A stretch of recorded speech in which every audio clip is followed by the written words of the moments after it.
Seorang pemuda yang punya masalah dengan kepercayaan dirinya.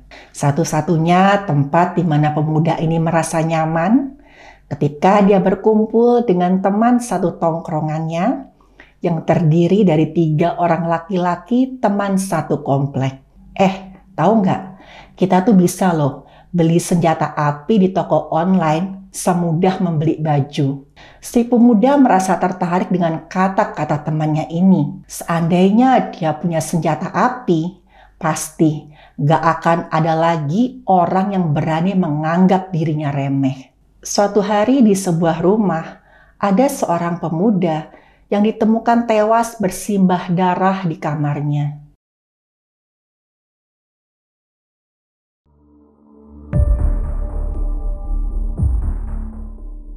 Halo, saya Dr. Stefani.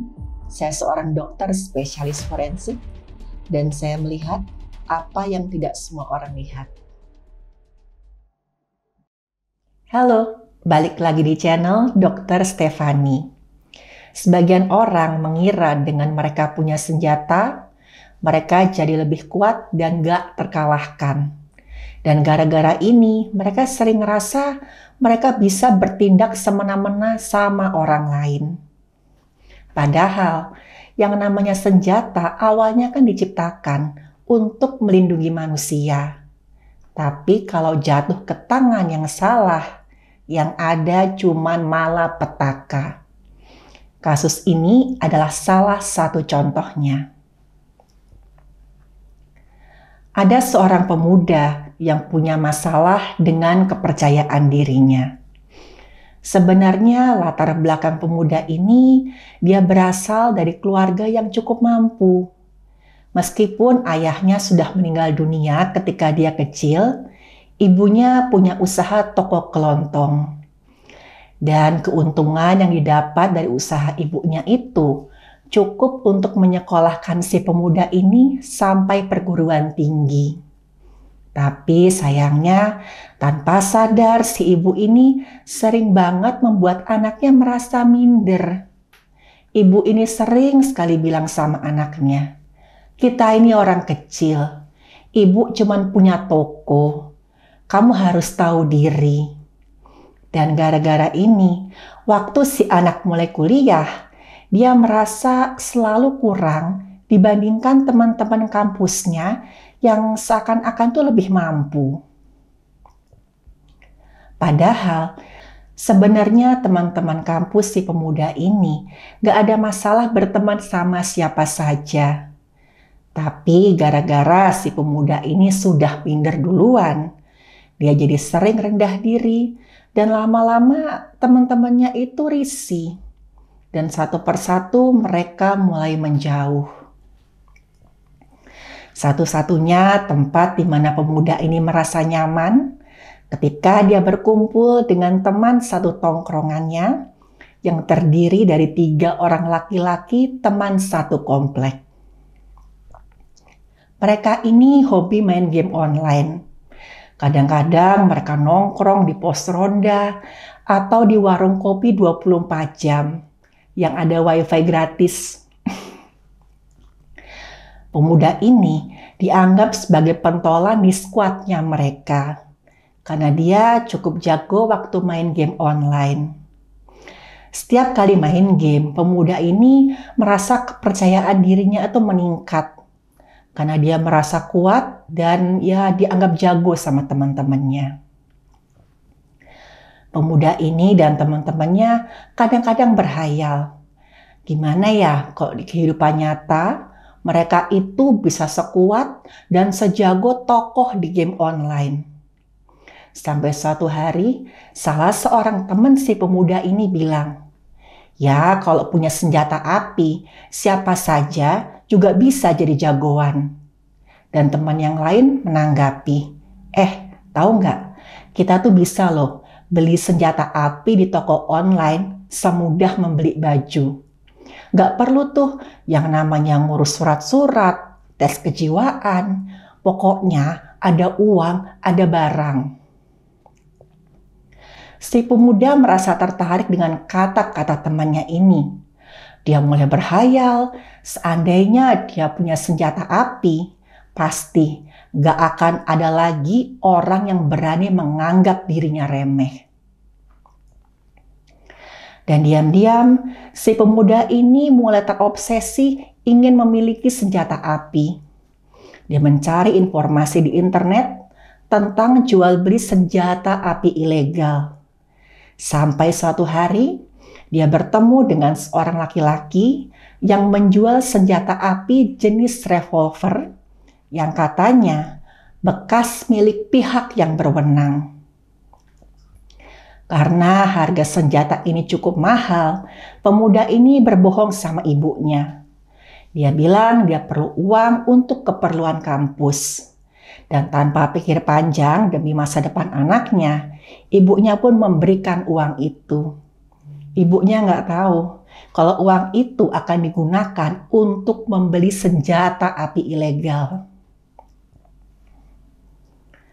Akhirnya si pemuda ini janjian ketemu dengan si penjualnya tadi. Setelah bertransaksi dan senjata tersebut benar-benar resmi jadi miliknya, si pemuda pun merasakan satu sensasi yang belum pernah dia rasakan sebelumnya.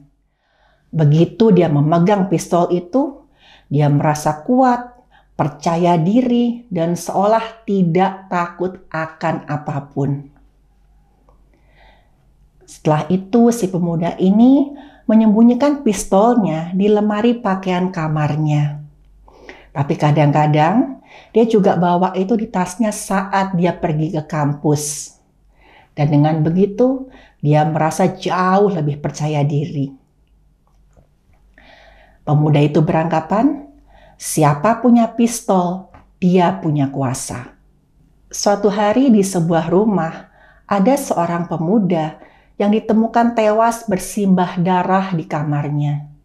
Dari keterangan temannya korban, tadinya dia ini datang untuk mengerjakan tugas kampus sama-sama. Waktu saya datang ke rumah korban ini menyuruh saya menunggu di ruang tamu. Katanya dia mau ganti baju.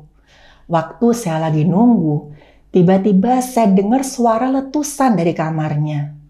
Saya curiga. Saya susulin dia ke kamarnya. Waktu pintu saya buka, saya lihat dia sudah terbaring terlentang, badannya bersimbah darah, dan di samping badannya ada pistol. Saya nggak tahu itu pistol dari mana. Saya panik, saya langsung lari minta pertolongan ke warga. Karena ini kematian yang tidak wajar, jasad korban pun dibawa ke rumah sakit untuk diperiksa. Jenazah korban yang diperiksa oleh dokter forensik saat itu mengenakan kaos putih yang sudah bersimbah darah dan celana flanel. Kulit korban pucat menandakan adanya perdarahan yang sangat hebat. Ada 2 buah luka berbentuk bulat di tubuhnya korban. Satu di bagian punggung dan satu di bagian dada. Luka di dada kanan korban, tepinya tidak rata. Bentuknya bulat, diameternya sekitar 0,7 cm, dan pinggir lukanya itu melekuk ke arah luar. Sedangkan luka di punggungnya korban, ciri-cirinya hampir sama. Bentuknya bulat, diameternya lebih kecil, sekitar 0,5 cm. Pinggir lukanya itu melekuk ke arah dalam. Dan di sekeliling lubang lukanya ini ada bagian kulit yang mengelupas mengelilingi lubang luka. Saat ini dokter forensiknya sadar. Ini disebut cincin lecet yang biasanya ditemukan pada luka tembak masuk. Ketika anak peluru itu ditembakkan dari senapan, gerakannya kan memutar dengan sangat cepat. Waktu masuk ke dalam tubuh, akan terjadi gesekan antara badan anak peluru dengan kulit. Inilah yang menyebabkan terbentuknya cincin lecet. Jadi, dari pemeriksaan dokter forensik, disimpulkan kalau anak peluru itu masuk ke tubuh korban dari bagian punggung dan keluar dari bagian dada kanan. Padahal, dari keterangan teman korban tadi, Korban ini kan diduga nggak sengaja menembak dirinya sendiri. Masa iya korban menembak dirinya sendiri dari bagian punggung? Keterangan dokter yang memeriksa korban tadi didukung oleh pihak yang berwenang, karena mereka memeriksa senjata yang tadi ada di samping tubuh korban, dan pistol itu pelurunya masih lengkap, yang artinya ada satu pistol lagi. Pihak yang berwenang kemudian meminta agar korban ini diotopsi. Dan hasil otopsi ternyata luka tembak di punggung tadi menembus jantung dan paru sehingga terjadi perdarahan hebat. Saking hebatnya, waktu tubuh korban ini dibuka, semua organ dalamnya berwarna pucat. Dan satu tembakan tadi, itulah yang menewaskan korban. Pihak yang berwenang kemudian melakukan penyidikan lebih lanjut terhadap beberapa saksi. Dan dari teman korban tadi, terungkaplah apa yang sebenarnya terjadi. Teman korban yang saat itu kelihatan sangat takut dan gugup, dia mengaku, "Sayalah yang menembak korban." Jadi selama ini, si pelaku diam-diam merasa risih dengan sikap korban yang sok jago kalau sedang di kampus. Korban ini selalu gembar-gembor kalau dia punya senjata api. Dan itu dia jadikan alasan untuk bertindak sok jagoan. Sebenarnya si pelaku ini tadinya mikir, ya udahlah, yang penting aku jauh-jauh aja dari dia. Tapi suatu hari tanpa sengaja, si korban ini menabrak mobilnya pelaku. Pada saat itu mereka sedang ada di parkiran kampus. Dari keterangan pelaku, sebenarnya itu korban yang salah. Karena si pelaku sempat lihat korban mengendarai motornya sambil mainan HP. Pelaku keluar dari mobilnya dan menegur korban. Bukannya minta maaf, korban malah balas memaki si pelaku ini dengan kata-kata yang kasar. Gak cuman itu, korban kemudian mengeluarkan pistol dari tasnya, menodongkannya ke arah pelaku dan memaksa pelaku untuk minta maaf. Saat itu karena takut dibunuh, pelaku terpaksa menurut. Dan korban tertawa mengejek.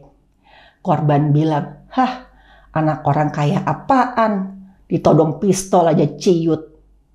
Dan sejak saat itu pelaku menyimpan dendam pada korban.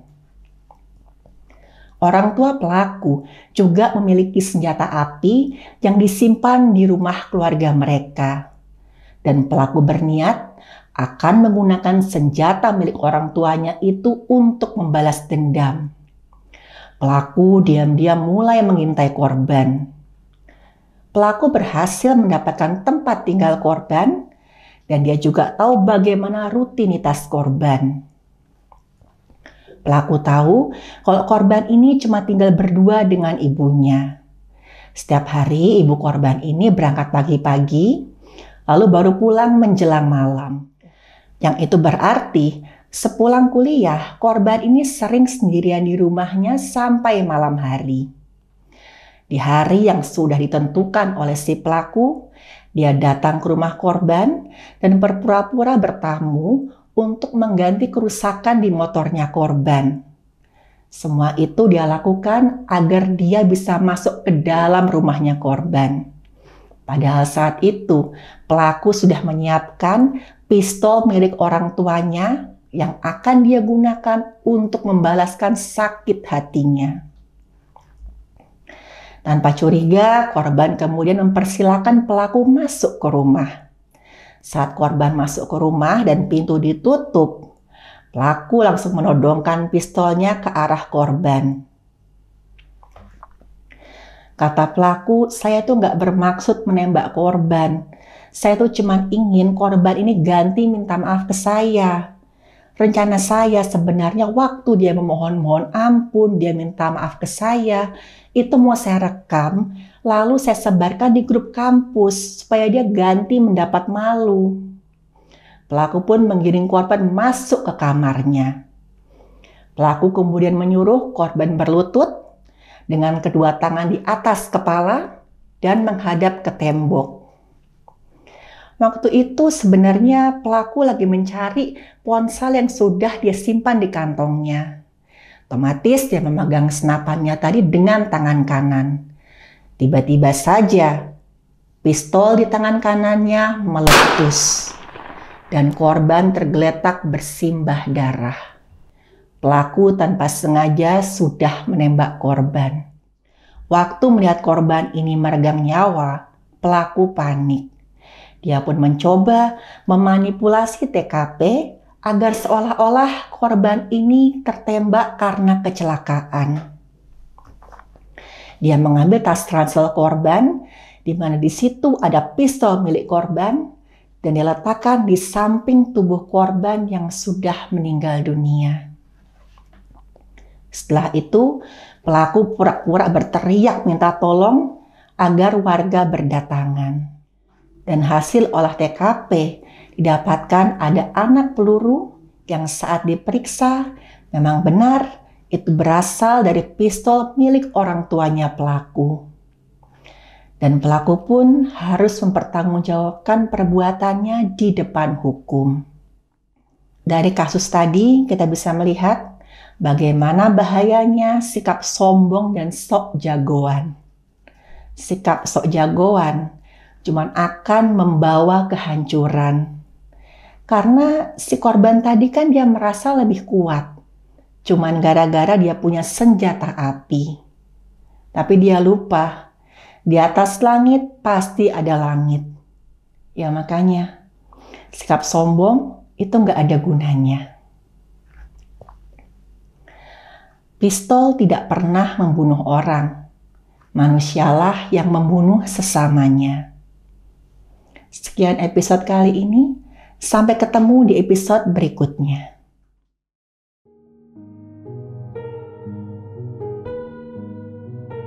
Terima kasih buat yang sudah menyimak cerita saya. Silakan like, share, dan subscribe.